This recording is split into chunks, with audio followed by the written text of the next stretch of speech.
प्रबोधाय शिष्य संतापहारिणे सच्चिदानंद रूपाय रामाय गुरवे नमः। धन्य धन्य सतगुरु सुखद महिमा कही न जाए। जो कुछ कहूँ तुम्हारी कृपा मोते कछु न बसा।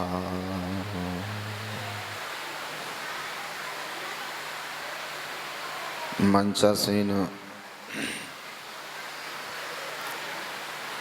संत मत के अंतर्राष्ट्रीय प्रचारक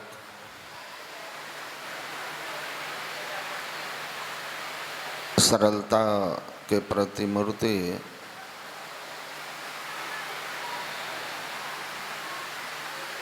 पूज्य चरण स्वामी श्री सत्यानंद जी महाराज के पावन पाद पद्मों में नमन।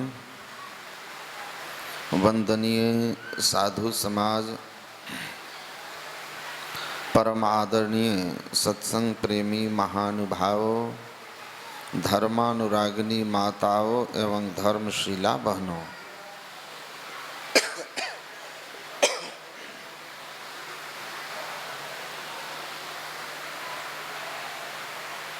रामचरितमानस में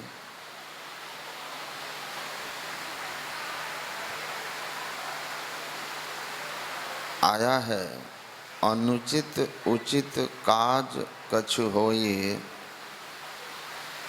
समुझ करिए भल कह सब कोई,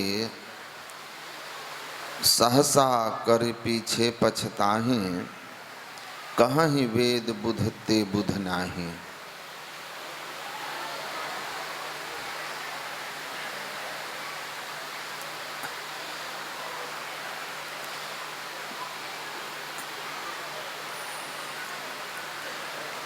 पंचायत हो रहा है क्या?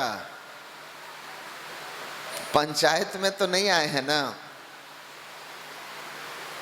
मुड़ के बैठे हुए हैं। देखिए, सत्संग मैं बार बार कहता हूँ, यह ज्ञान जो आप संतमत के मंच से सुनने वाले हैं या सुनते हैं, यह बहुत ही दुर्लभ बात है। जिस सत्संग में आप आए हैं, यह बड़ी दुर्लभ सत्संग है।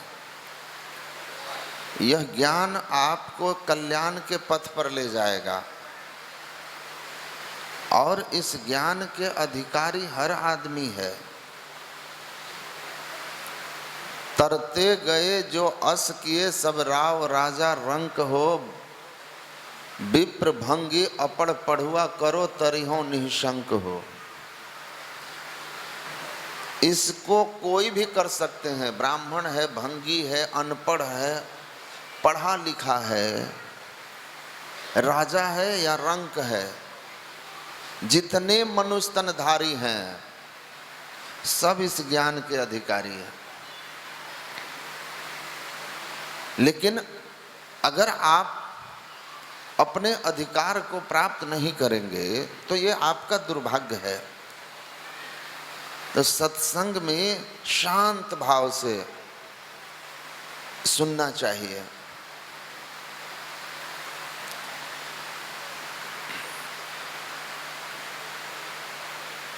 जो भी कर्म आप करने जा रहे हैं, उसके उचित और अनुचित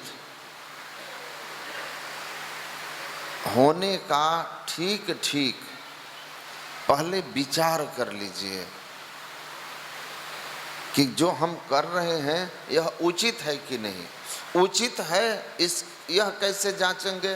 तो कहते हैं जे ही मार्ग श्रुति साध लखावे। जो कर्म आप करने जा रहे हैं, अगर वह धर्म ग्रंथों में, वेदों में और संतों की वाणियों में धर्म की संज्ञा है, तब वह उचित है। और जो कर्म धर्म शास्त्र और संतों के ज्ञान के विपरीत है, जिसे धर्म शास्त्र और संत निषेध करते हैं, वो अगर आप कर रहे हैं वो अनुचित है। और उचित और अनुचित जो कर्म आपसे बनने वाला है, उसके केवल और केवल काहू न को सुख दुख कर दाता, निज कृत कर्म भोग सुनु भ्राता। केवल और केवल आप भोगता हैं, अपनी अपनी करनी अपने अपने साथ किया सो आगे पावे। बाप के करनी बाप, पूत को पूते फलता, जोरू को जोरू खसम को मिलता। नेकी बदी है संग संग ये जई है दोई, पलटो करनी और के नहीं और के माथ। अपनी अपनी करनी अपने अपने साथ। आपके किए हुए शुभ अशुभ कर्मों के केवल और केवल भोक्ता आप हैं, भोक्ता आप होंगे और आपको भोगना है। कोई शेयर होल्डर उसमें नहीं होगा, कोई बंटवारा नहीं होगा। इसीलिए कहते हैं कर्म करने में आप सावधान रहिए और अच्छी तरह से उसके उचित अनुचित होने का विचार कर लीजिए। नहीं तो बिना विचारे जो करे सो पीछे पछताए। बिना विचारे जब करेंगे ना तो पीछे पछताना पड़ेगा। इसीलिए विचार करके कीजिए। अब विचार क्या करना है, क्या विचार करके करना है कि वह धर्म सम्मत है कि नहीं है, संतों के ज्ञान का अनुकूल है कि नहीं है, इसको शुभ माना गया है कि नहीं, धर्म की श्रेणी में है या नहीं, ये विचार होना चाहिए। एक नवयुवक गाय की सेवा करता था, तो गाय जो थी उसकी सींग जो है इस तरह से राउंड शेप में सटा हुआ था, इस तरह से। तो गाय को जब भी वह खिलाता या दूध दूहने बैठता था तो वो उस सींग को देख करके विचार करता था कि मेरा सिर इस सींग में घुसेगा कि नहीं घुसेगा, इस सींग जो है इसके अंदर मेरा सिर घुसेगा कि नहीं घुसेगा। रोज विचार करता था। विचार करते करते करते एक दिन सोचा कि आज निर्णय हो ही जाए कि घुसेगा कि नहीं घुसेगा। आप याद रखिए, आप जैसा सोचेंगे, बाल गंगाधर तिलक महान स्वतंत्रता सेनानी और अध्यात्मवादी महापुरुष लिखते हैं कि मनुष्य, सत्संग योग में उनकी वाणी है, मनुष्य जैसा सोचता है, as you think so you try to be. जैसा आप सोचते हैं वैसा आप बनने का प्रयास करते हैं। इसलिए आपकी सोच की दिशा क्या है यह बहुत महत्वपूर्ण है। आप जैसा सोचेंगे वैसा ही आपका संस्कार बनेगा, और जैसा आपका संस्कार बनेगा, संस्कार अगर रजोगुणी है तो रजोगुणी कर्म में, तमोगुणी है तो तमोगुणी कर्म में, और अगर सतोगुणी है तो सतोगुणी कर्म में आपको प्रेरित कर देगा। और कर्म संस्कार बस हो जाएंगे और जैसा आपसे कर्म बनेगा, कहू न को सुख दुख कर दाता, निजकृत कर्म भोग सुन भ्राता। इसलिए कर्म प्रधान विश्व कर राखा, जो जस करे सो तस फल चाखा। अब भगवान श्री कृष्ण कहते हैं कर्म न जायते जंतु हो कर्म नैव विलीयते, सुख दुखम भयम क्षेमम कर्म नैव अभिपद्यते। आपके किए हुए शुभ अशुभ कर्म ही आपको सुखमय दुखमय स्थान में जन्म के कारण होते हैं। आपके अमीर गरीब घर में, रोगग्रस्त और स्वस्थ शरीर में, आपके जस कीर्ति और अंततः आपकी सुखद दुखद मृत्यु, स्वर्ग नरक, नीच ऊंच योनियां, सबके पीछे केवल और केवल आपका किया हुआ कर्म है। आपका किया हुआ कर्म है। मैंने कुरान शरीफ में पढ़ा, उसमें लिखा हुआ है, ए दुनिया के तर्कशील लोगों, तुम मेरी हर बात को अपने तर्क से काट सकते हो, लेकिन इस बात को तुम नहीं काट सकते कि मनुष्य जैसा बोता है वैसा ही पाता है।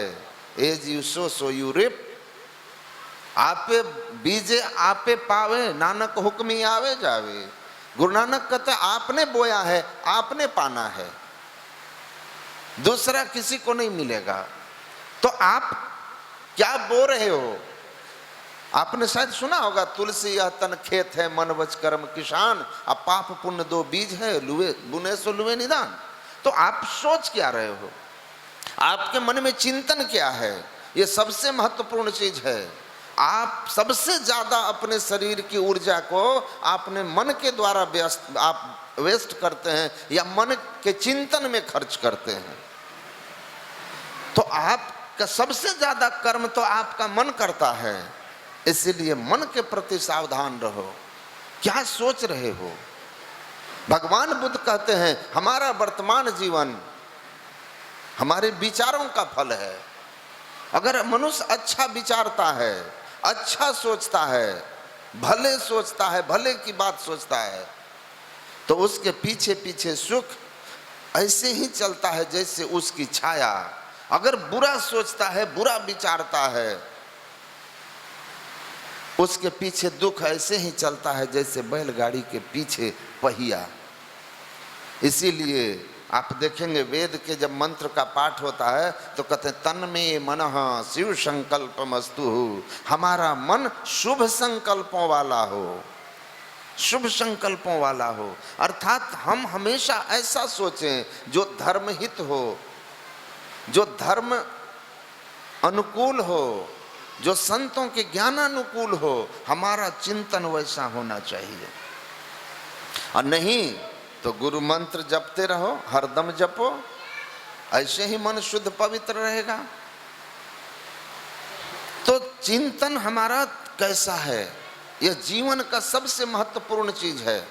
जिसने अपने मन को प्रतिहार नहीं करना सीखा, भगवान बुद्ध कहते हैं धर्म के क्षेत्र में सफलता की पहली शर्त है अपने विचारों के प्रति अति संवेदनशील होना। आप अपने विचार के प्रति संवेदनशील हैं कि नहीं? आपका मन क्या चिंतन कर रहा है, उस पर आपका दृष्टि है कि नहीं है? अगर नहीं है तो दुख से आपको कोई बचा नहीं सकता है, क्योंकि सब खेल वहीं से होगा। तो विचार शुद्ध हो, धर्म पूर्वक हो। तो वो लड़का देखिए क्या सोच रहा है कि मेरा सिर उस सिंह में घुसेगा कि नहीं घुसेगा। और ऐसा विचारते विचारते 1 साल उसने विचार किया, रोज विचार किया। विचार करते करते as you think so you tend to be, जैसा विचार करेंगे वैसा आपको बनने की इच्छा हो जाएगी, संस्कार कर्म में बदल जाएगा। और क्या हुआ, वो चिंतन उसके अंदर ऐसा संस्कार बनाया कि एक दिन उसने तय कर लिया कि हमको इसमें गर्दन घुसा के देख ही लेना चाहिए। और गाय बैठी हुई थी और धीरे धीरे धीरे धीरे किसी तरह वह अपने गर्दन को उसके अंदर घुसा दिया। लेकिन जैसे उसकी गर्दन गाय के सिंह के अंदर गई, गाय एकदम से खड़ी हो गई और इधर उधर भागने लगी। और सिंह में गर्दन किसी तरह घुसा था तो निकल नहीं पा रहा था। गाय स्थिर नहीं हो तो ये छटपटाने लगा, चिल्लाने लगा, इसके जान पर बनाए, इसके जान पर बनाए। मैं नहीं चाहता था कहना, कह देता हूँ, सुन लीजिए। एक माता जी को सत्संग में जाके गप करने की बड़ी आदत थी, मानती ही नहीं थी और इतना बोलती थी कि पतिदेव भी परेशान रहते थे। तो एक दिन पतिदेव आए, वकील थे, तो पत्नी शांत थी, बिल्कुल शांत चुप। तो पति डर गए कि ये कहीं ऐसा तो नहीं है कि तूफान आने के पहले की शांति तो नहीं है ये। तो डर से बेटा से पूछे, बेटा क्या बात है? आते ही तुम्हारी माँ शुरू हो जाती थी, शिकायतों का पिटारा खोलती थी, और आज बिल्कुल चुप है, क्या बात है? कहा पिताजी आप बिल्कुल मत डरिए, ये मेरी एक छोटी सी भूल से चुप है, मौन है। कहा बेटा ऐसी कौन सी भूल तुमने की जिससे इसको तुमने मौन व्रत रखवा दिया? हम तो आज तक खुद ही मौन व्रत में रख कर के मामले को टालते रहे। तो कहा पापा आप तो जानते ही हैं, जहाँ जाती है बात करती है। सुबह भी सत्संग में गई थी, वहाँ भी गप कर रही थी, महाराज जी समझाए लेकिन नहीं समझी। और शाम में फिर सत्संग में जा रही थी, तैयार हो रही थी। अचानक जब वो तैयार होकर के थोड़ी सी तैयारी में कमी रह गई थी, तब तक लाइट चली गई और मम्मी हमको बुलाकर बोली कि थोड़ा वो देना तो जो ओठों में लगाते हैं, होठों में लगाते हैं ना, क्या बोले, लिपस्टिक, लिपस्टिक देना। कहा पापा अंधेरा था, जहां लिपस्टिक था ना वहीं फेविकोल पड़ा हुआ था, मैं फेविकोल दे दिया।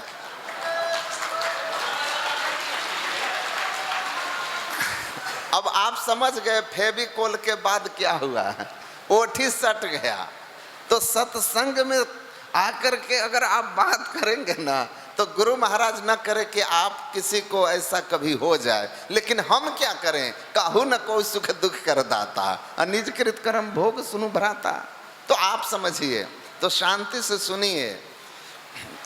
मेरी न मानो जमराज तो मनाएगा, तेरा किया डंडा मार के भुगताएगा, कहे गीतानंद फिरेगा तू रोता, 1,84 में लगाएगा गोता, फिर जन्मना और मरना पड़ेगा, रेमन मुसाफिर निकलना पड़ेगा।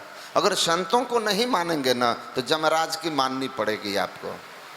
इसीलिए सत्संग में आकर संतों को सुनो, फिर जमराज आपको नहीं छुएगा। तो वो देखिए, वो बच्चा लड़का विचार किया, सिंह घुसाया, अब गाय छटपटाने लगी, जान पर आ गई, चिल्लाने लगा। लोग आए, गाय को पकड़े, गाय को शांत किया, शांत करके और धीरे धीरे उसके गर्दन को निकाला।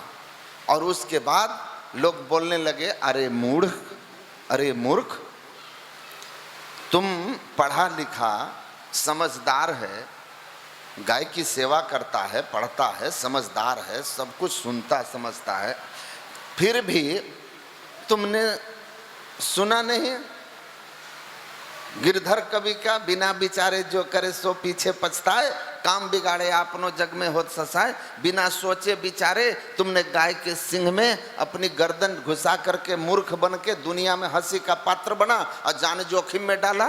तो विचार के करना चाहिए, पढ़े हो कि नहीं पढ़े हो। कहा हम मूर्ख नहीं हैं, अब बेवकूफ भी नहीं हैं, ऐसा मत समझिए कि हम बिना विचारे किए हैं, पूरा 1 साल विचार करके तब गर्दन घुसेड़े हैं। तो ये विचार नहीं है, विचार का अर्थ होता है अनुचित उचित काज कछु हुई। जो भी कर्म आप करने जा रहे हैं उसके उचित और अनुचित होने का विचार कीजिए कि धर्म की श्रेणी में है या अधर्म की श्रेणी में है। क्योंकि यहाँ भगवान राम के लिए कहा जा रहा है, माता सीता के लिए कहा जा रहा है कि काहू न को सुख दुख कर दाता। जब भगवान स्वयं के लिए अवतरित होते हैं और अपनी लीला में भक्तों के कल्याण के लिए अवतरित परमात्मा अपनी लीला में अपने को कर्म फल का भोगी दिखा रहे हैं, तो साफ संदेश है कि जब मैं खुद के लिए नियम नहीं तोड़ रहा हूं तो आपको भी नहीं छोड़ूंगा, आपके लिए भी कोई क्षमादान नहीं है। राम झरो के बैठकर सबका मुजरा ले, जाकी जैसी चाकरी ताको तैसी दे। इसीलिए सावधान रहे। कहते हैं आप सावधान रहिए, आपके कर्म के फल आपको भोगने पड़ेंगे। तो कर्म हमारा धर्ममय हो, भगवान भोग रहे हैं। आपने सुना होगा नारद को वो छलते हैं नारद के ही हित के लिए, तो आप भी नारी दुख उठा रहे हैं। माता सीता जगत जननी है, लेकिन उनके साथ भी उनके कर्म का फल उनका पीछा पकड़ लिया है, जिसके कारण उनको भी अब आगे वन में भोगना है।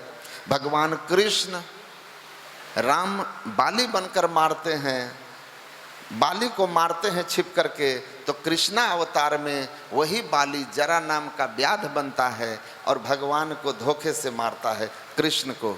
और जब दिया है वहाँ कि जब भगवान कृष्ण ने उद्धव को बुलाकर कहा है, हे उद्धव, इस बाण से अब मेरा शरीर अंत होगा, क्योंकि जहर मेरे शरीर में फैल रहा है, ये सूचना तुम अर्जुन तक पहुंचा दो। तो उद्धव ने कहा है कि हे केशव, महाभारत के मैदान में बड़े बड़े वीरों के बड़े बड़े अग्नेयास्त्र, बड़े बड़े अस्त्र शस्त्र, द्रोण, भीष्म, कर्ण, अश्वत्थामा, कृपाचार्य, इनके बड़े बड़े दिव्यास्त्र आए आपके शरीर में, और जैसे समुद्र में आग का गोला गिरकर शांत हो जाता है, वैसे ही आपके शरीर पर कोई प्रभाव नहीं छोड़ सके।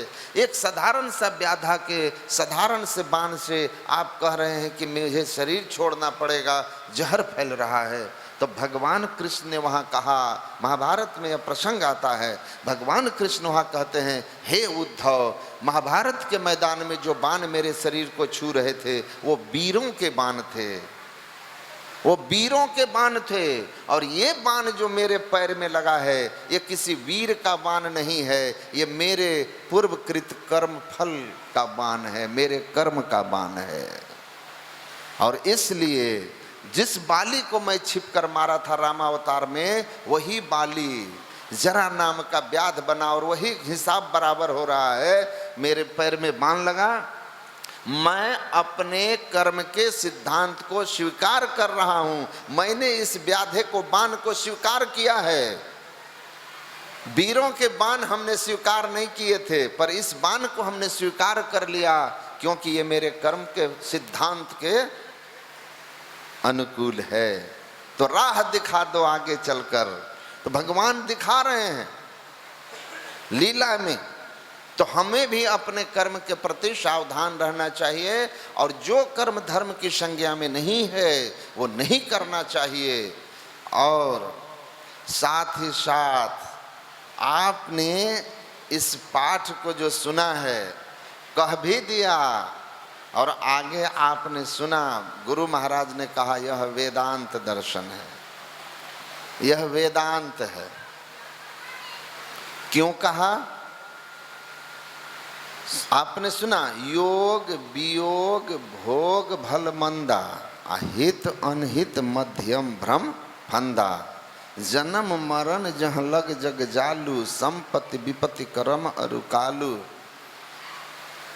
धरनी धाम धनपुर परिवारु, सरग नरक जह लग व्यवहारु, देखिए सुनिए गुनिए मन माही, अब मोह मूल परमार्थ नाही। यहाँ से वेदांत शुरू हुआ। योग वियोग भोग भल मंदा, हित अनहित मध्यम ब्रह्म फंदा। वो कहते हैं किसी से मिलना कि बिछुड़ना, कोई अपना पराया, हितैषी और दुश्मन, धन जन्म मरण, धन परिवार स्वर्ग नरक, ये जितना कुछ आप अनुभव करते हैं ये सबके सब भ्रम के फंदे हैं। ये भ्रम हैं, मिथ्या हैं, असत हैं, ये परमार्थ वस्तु नहीं है। इसीलिए आप जो कुछ भी संसार में सुख दुख भोग रहे हैं, ये सब के सब सुख दुख भ्रम है, मिथ्या है, काल्पनिक हैं, असत हैं। तो फिर कर्म का सिद्धांत वह भी असत है। तो फिर कर्म अच्छा और बुरा करने का मतलब क्या है? तो महापुरुष, ये ज्ञान बहुत गूढ़ ज्ञान है। महापुरुष समझाते हैं कि तीन सत्ता है, इसको ठीक से समझिए। तीन सत्ता, एक को कहते हैं प्रतिभासिक सत्ता, एक को कहते हैं व्यवहारिक सत्ता, एक को कहते हैं परमार्थिक सत्ता। राम ब्रह्म परमार्थ रूपा, अविगत अलख अनादि अनुपा, सकल विकार रहित गत भेदा, कही नित नेति पुकार ही वेदा। इसको आप समझ लीजिए। कहते हैं देखिए, राम का जो परमार्थिक सत्ता है वो कैसा है? राम ब्रह्म परमात्मा ईश्वर, परमार्थ स्वरूप, अविगत सर्वव्यापी अनादि, जो सबसे प्रथम का है, परम तत्व आदि अंत रहित असीम जन्म अगोचर, सर्वव्यापक और सर्वव्यापकता के भी परे है, उसे ही सर्वेश्वर सर्वाधार मानना चाहिए। ये ईश्वर की परमार्थिक सत्ता है। और जो आप देख रहे हैं व्यवहारिक सत्ता है। और एक तीसरी सत्ता है जिसको प्रतिभासिक सत्ता कहते हैं। अंधेरे में रस्सी को देख करके आपको सांप का भ्रम होता है कि नहीं होता है? यह प्रतिभासिक सत्ता है। रस्सी किसी काल में सांप नहीं है, न था न है न रहेगा। केवल अंधेरा के कारण यह भ्रम हमको हो रहा है। मोह मूल अज्ञानता के कारण हो रहा है, जो अज्ञानता अंधकार से उत्पन्न हुआ है। आप रेगिस्तान में देखिए, मृगवारी जिसको कहते हैं, दोपहर में जब प्रचंड गर्मी होती है, मैंने जैसलमेर में देखा, लगता था कि बिल्कुल बिल्कुल लहरें उठ रही है बालू के ऊपर। लेकिन उस उठने वाली लहर जिसको आप देख रहे हैं, जैसे ही दोपहर समाप्त होता है, बालू का एक कण भी भींगा हुआ नहीं होता, क्योंकि वहां पानी था ही नहीं, बालू ही बालू है। वो भ्रम है हमारी दृष्टि का, विज्ञान का एक खेल है, माया का एक खेल है। आप सोए हुए हैं, प्रतिभासिक सत्ता। आप सोए हुए हैं, स्वप्न देख रहे हैं।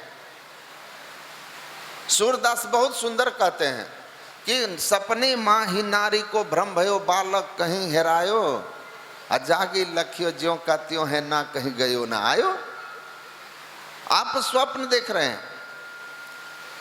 कि हम बिछावन पर आप हैं, और स्वप्न क्या देख रहे हैं कि कुंभ में गए, बालक खो गया। बच्चे खोने पर माँ बहुत बेचैन है, लेकिन जब जगती है तो बच्चा कहाँ है?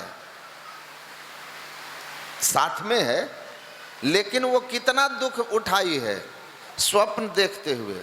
तो वो जो स्वप्न है, कुछ घटा नहीं है ऐसा। कोई बालक नहीं खोया, कोई कुंभ में आप नहीं गए थे, कहीं आपके साथ कोई घटना नहीं हुई जिसके लिए आप दुखी होते। लेकिन जब तक आप स्वप्नावस्था में थे, सब कुछ सत्य प्रतीत हो रहा था, और जब जागे तब ज्यों का त्यों है, तब आपका यह भ्रम टूटा। तो ये जो प्रतिभासिक सत्ता है, यह प्रतिभासिक सत्ता कैसे समाप्त होती है? व्यवहारिक सत्ता में जब आते हैं, स्वप्न, सुषुप्ति, जागृत। इसीलिए ये जो पाठ है ना, ये बहुत गूढ़ है।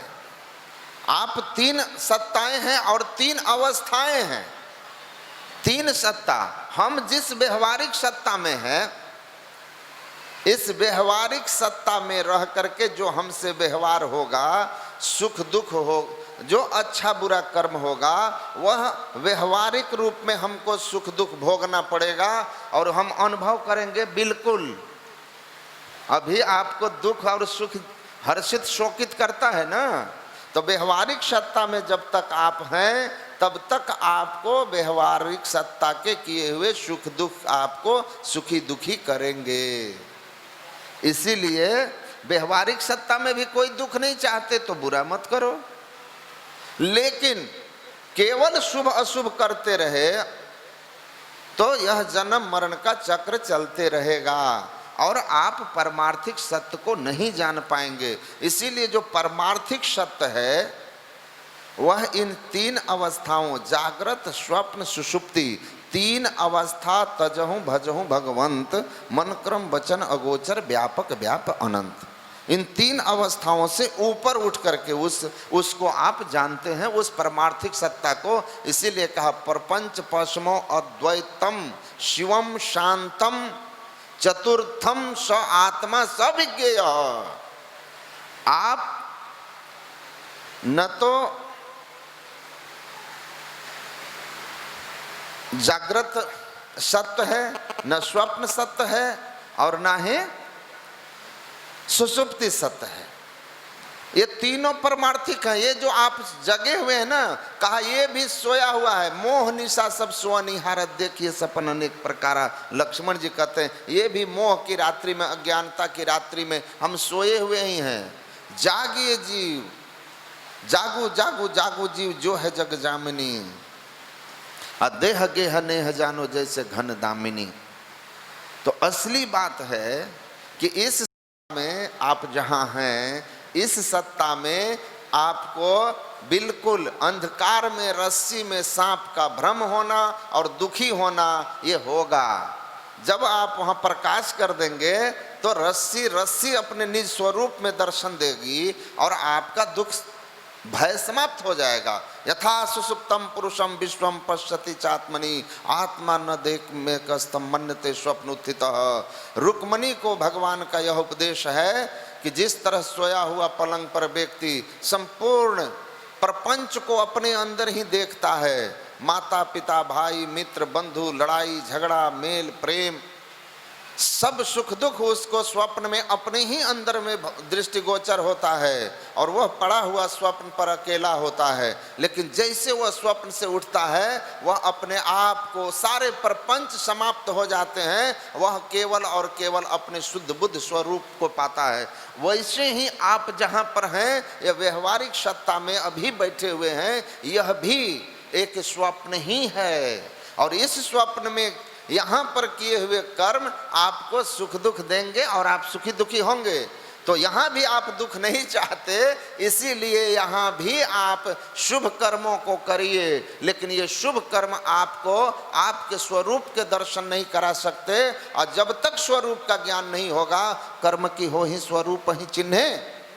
कर्मों के लेप से आप मुक्त नहीं हो सकते, कर्मों के बंधन से मुक्त नहीं हो सकते। इसलिए आप अपने स्वरूप को पहचानिए, जो शुद्ध स्वरूप है, कल्याण स्वरूप है, अद्वैत स्वरूप है, सर्व खलविंदम ब्रह्म स्वरूप है, उसको जानिए। वो चतुर्थम, चौथी अवस्था में जाकर के, वो भी चौथी अवस्था में गुरु महाराज कहते हैं कि चौथी अवस्था के प्रारंभ में नहीं, चौथी अवस्था जिसको तुरीय अवस्था कहते हैं, उसके अंतिम भाग में, अंतिम भाग जो महाकारण के पार करने पर होता है, एक बिंदुता से लेकर के परमात्मा के मिलन तक की दूरी चौथी अवस्था है। वो अंतिम भाग में आपको अपने स्वरूप का ज्ञान होगा।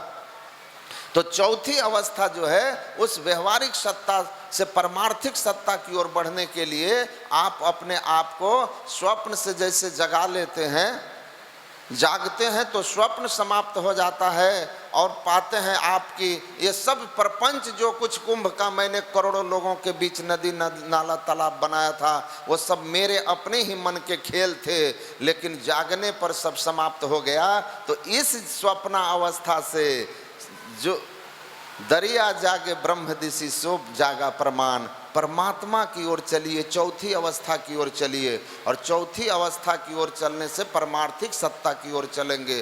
तो अंतर साधना करते हैं, ध्यान करते हैं, और ये ध्यान जो है हमारे कर्मों के बंधन को समाप्त करता है, क्योंकि हम अपने को जानते हैं और हम इस संसार के स्वप्न से रूबरू हो जाते हैं। सच मालूम हो गया है, सत्य सामने प्रकट हो गया, स्वरूप प्रत्यक्ष हो गया। जैसे स्वप्न के दुख समाप्त हुए, इस जागृत के स्वप्न, स्वर्ग नरक आवागमन सब समाप्त होगा, लेकिन आत्मदर्शन होने तक, और उसके लिए ध्यान करना होगा।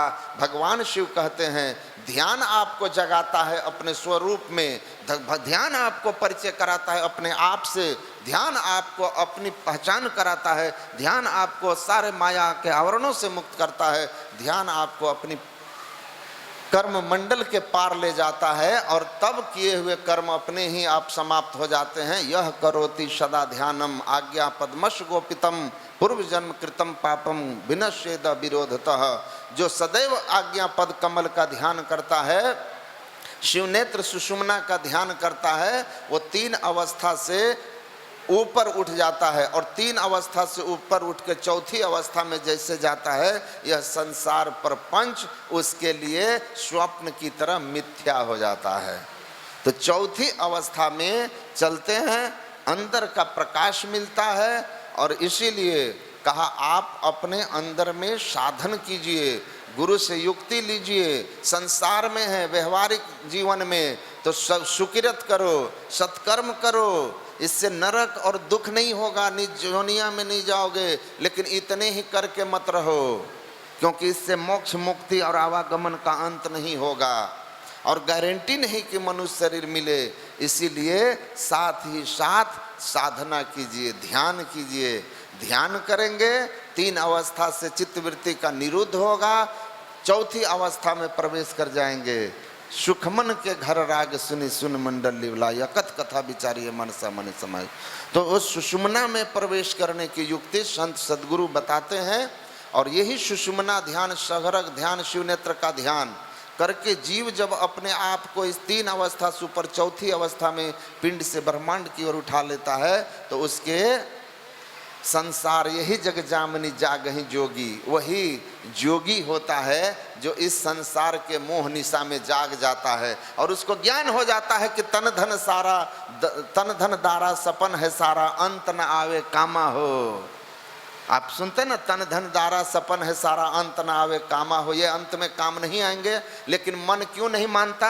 सदगुरुदेव कहते हैं घट में तेरे घोर अंधेरा, सोई भरम का जमा हो। ये अंधकार मंडल में पड़े रहने के कारण ये व्यवहारिक सत्ता आपको सत्य प्रतीत होता है, जिसके कारण मोहग्रस्त आप हो जाते हैं। अब मोह में फंस जाते हैं और जो जो कर्म की लालच लगी त्यों त्यों आप बंधायो, भूले मन माया उलझयो, आप माया में उलझते चले जाते हैं। तो अपने अंदर प्रकाश कीजिए।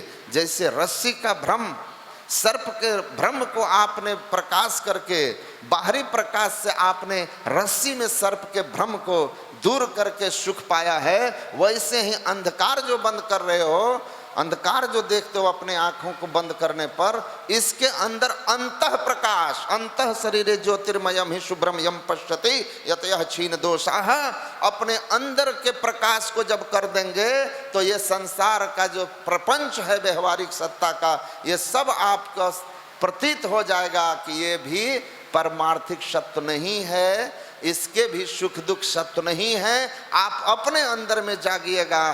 भया जी हरि रस पी मतवारा, 8 पहर झूमत ही बीते डारी दियो सब भारा। अंदर में जागोगे तो अंतः प्रकाश, बाहर का प्रकाश आपने किया, रस्सी में सर्प का भ्रम गया।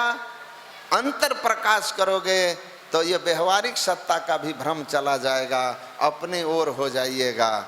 दरिया जागे ब्रह्मदिश हो जाइएगा और चलते चलते आप आत्मस्वरूप को प्राप्त कीजिएगा। इसीलिए संत महापुरुषों ने कहा अंतर पथ पर चलने का 2 ही रास्ता है। पहले सुषुम्ना में प्रवेश कीजिए और उसके बाद अंतरनाद को पकड़ लीजिए और अंतरनाद के सहारे चलते चलते आप माइक आवरणों से मुक्त होकर आत्मस्वरूप से परिचित होइए। और तब राम ब्रह्म परमार्थ रूपा वह राम जो सर्वव्यापी है, अनंत है और वही आपका निज स्वरूप है, आपकी उससे मुलाकात होगी, मिलन होगा, आपके सारे कर्म बंधन समाप्त हो जाएंगे और आप हमेशा के लिए जन्म मरण स्वर्ग नरक सबसे मुक्त होकर के शुद्ध बुद्ध स्वरूप में स्थित हो जाएंगे, परम आनंद परम कल्याण को प्राप्त हो जाएंगे।